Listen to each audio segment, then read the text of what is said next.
The envelope lay in front of me like a trap, unmarked, thin, weightless, yet it carried enough gravity to shift the ground under me. The waiter leaned closer, his voice low. "Sir, the gentleman at the bar asked me to give you this. He said, it's urgent." I glanced across the room. A man sat alone at the bar, shoulders hunched, staring into his drink. He never turned toward me, never acknowledged me. I tried to laugh it off. What is this, some kind of joke? The waiter's eyes darted nervously to where my wife had gone, to the bathroom, or maybe on one of her endless phone calls. Then he whispered, "He told me to tell you this. Find a lawyer and divorce your wife immediately." My chest hollowed. The din of clinking glasses and muted piano music blurred into static. "Why?" I asked, too softly. The waiter placed his hand on the envelope, sliding it toward me. He said, "You'd understand when you see this." My hands were steady when I picked it up.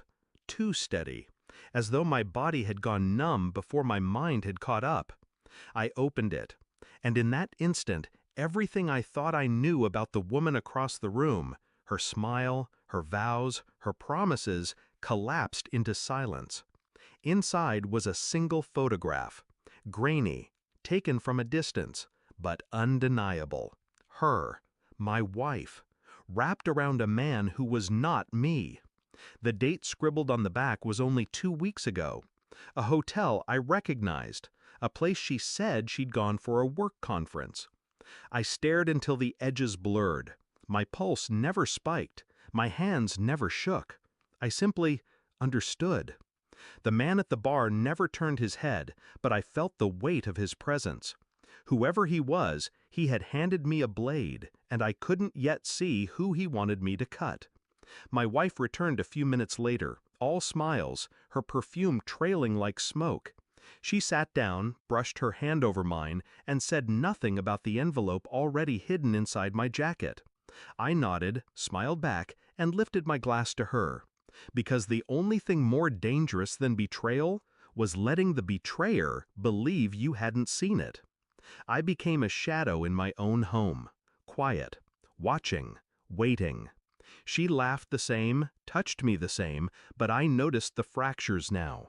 The late-night messages, the sudden showers, the subtle shift of her body when her phone lit up. I didn't accuse her, I didn't rage. I documented. Phone records, GPS logs, credit card receipts. A ledger of deceit. The hardest part wasn't what I found. It was pretending not to know. At dinner, I'd listen as she spoke about her day. I'd nod, smile, sip my drink, while in my pocket, my phone vibrated with yet another call from the same hidden number. I began to wonder about the man at the bar. Was he her lover, or someone else entangled in her lies? His warning wasn't kindness, it was strategy. He wanted me to see, to act. But why? I didn't care. The truth was enough. So I waited. Let the evidence pile high enough to bury her with a whisper. The DNA results arrived on a Wednesday morning, a swab I'd taken discreetly one night when our son had fallen asleep with his toothbrush in his hand. The results said what my gut had already whispered. He wasn't mine. A stillness fell over me, colder than grief. Grief was human. This was something else. That night I set the report on the kitchen table. Just the paper, nothing else.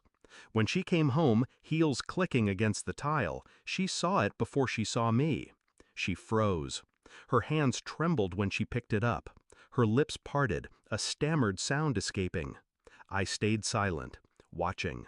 She looked at me, tears already gathering. "Please, I can explain." But explanations require innocence, and she had none. I simply asked, "Who is he?" Her face collapsed.